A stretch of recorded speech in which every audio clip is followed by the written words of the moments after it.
Um, can I just ask you, can you remember your first comedy gig and why you decided to do it? First comedy gig in Birmingham, 1998. Didn't have any money or any marketable skills, and over here felt like, a fuck it kind of thing anyway, so it was more of a fuck it, and I'll try it and see, without any idea that I might have any aptitude for it, just fuck it. And at the very least, I'll be able to tell the story later. Yeah. I did stand up in Britain, yeah. So do you remember how that gig went and what happened from that point? When did you realise, I can make something of this?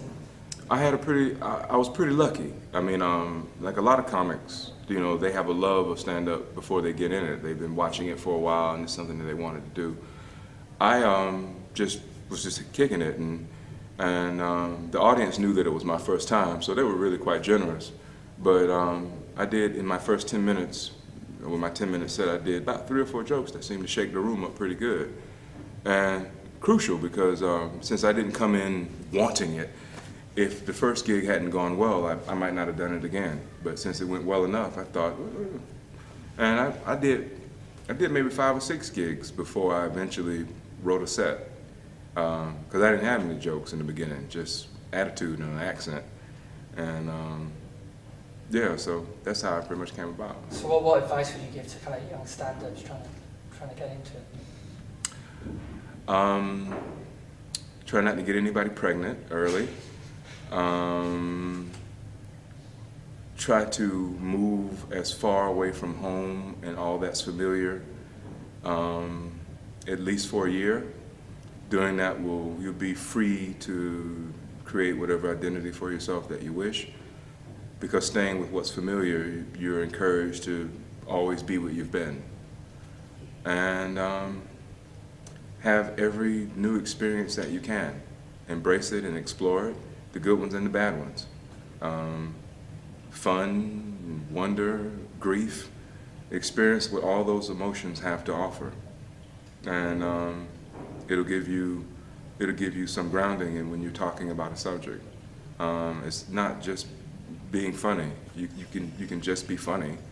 You can learn the techniques of being funny. You can do pub jokes in a funny way. You can knock the microphone stand over. Or you can be funny, but if you want your jokes to have some impact, then plenty of life experiences, and train yourself to be fearless in your discussion of them. And you practice that not on stage so much, but in your life. Engage people that you can have open conversations with and explore things with. And that'll inform your writing. And learn how to write jokes. Learn that there's a very simple technique. You can learn it in an afternoon of basic joke writing. And it's like learning music. Once you know what the notes are, then you're free to improvise around them as much as you like. But you have to know what the rules are before you break them. So, yeah.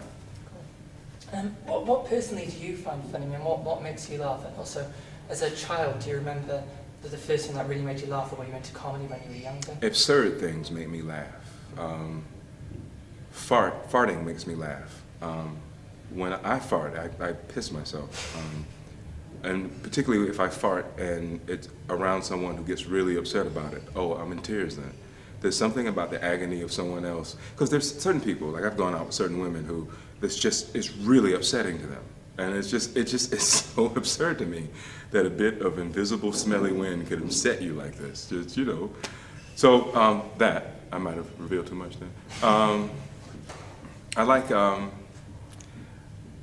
the humor of Family Guy, hit and miss for me, but when it hits, it cracks me up.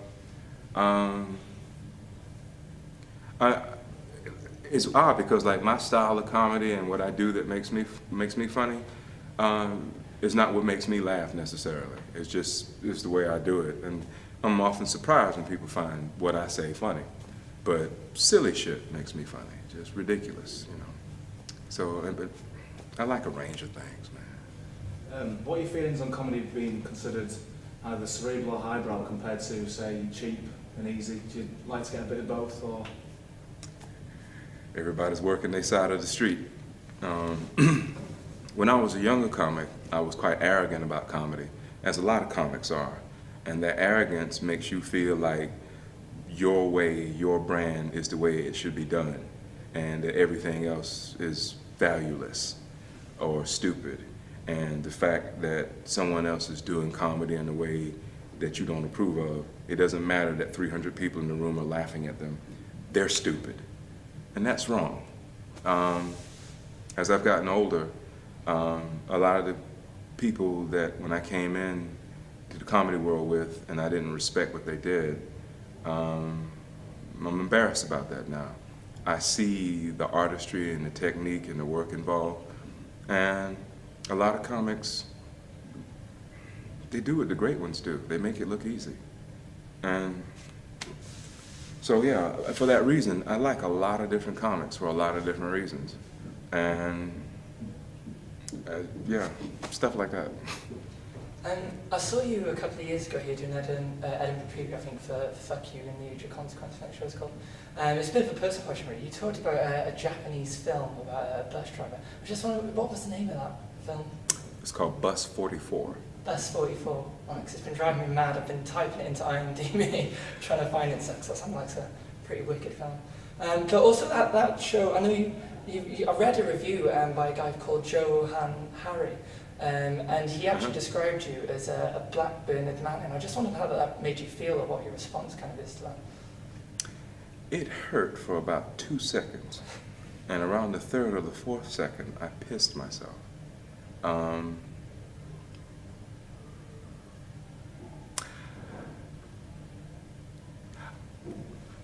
do I put this?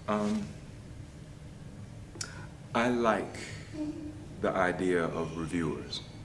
I think reviewers are necessary, and I also think that, like most other things, reviewing can be an art form.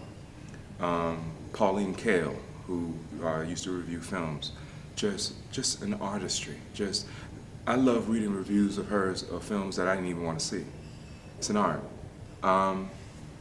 With that said, what Mr. Johan Harry wrote was not art. It was an agenda-based, reactionary, provoking sort of article.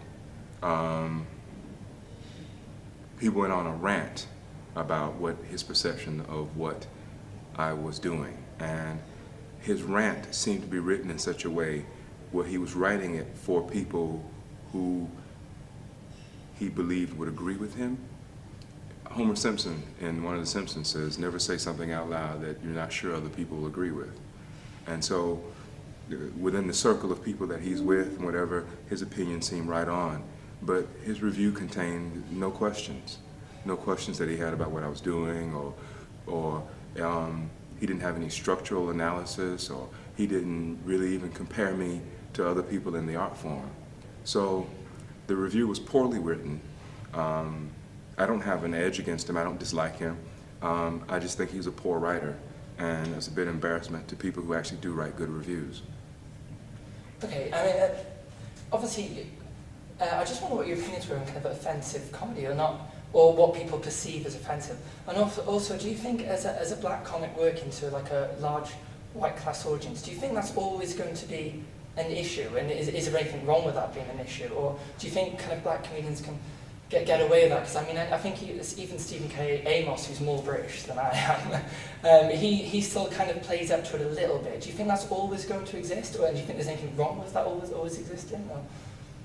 Well, your first question about offensive comedy, what's offensive is relative. And also, the most offensive thing you can think of can be made funny to a middle-class audience if it's done well. The thing with Jonathan Ross and Russell Brand, it wasn't particularly offensive, it just wasn't done well. If it had been done more smoothly or slickly or with more thought, would have just gone to by and by. But it was just done in a very crass way. So that was the problem with it. And in terms of race with an audience, I think it's changing. I think it's not the issue that it once was. I think with the internet and exchange of information, with younger people coming along who don't have the same biases and hang-ups that their parents did, I think it's shifting. And actually, it's one of the good things about educating young people so poorly. They don't know the old ways. So, and it's one of the reasons, if you don't, as a comic or as an artist, if you don't recognize the change in the times, then that's when your work becomes dated. And unlike any other art form, comedy dates faster than anything else. Comedy is so much of its moment. So things that made you piss yourself 5 years ago, you look at it and like, I see what they're doing. It's constantly changing. Enough, I thought, and I did maybe 5 or 6 gigs before I eventually wrote a set. Because I didn't have any jokes in the beginning, just attitude and an accent.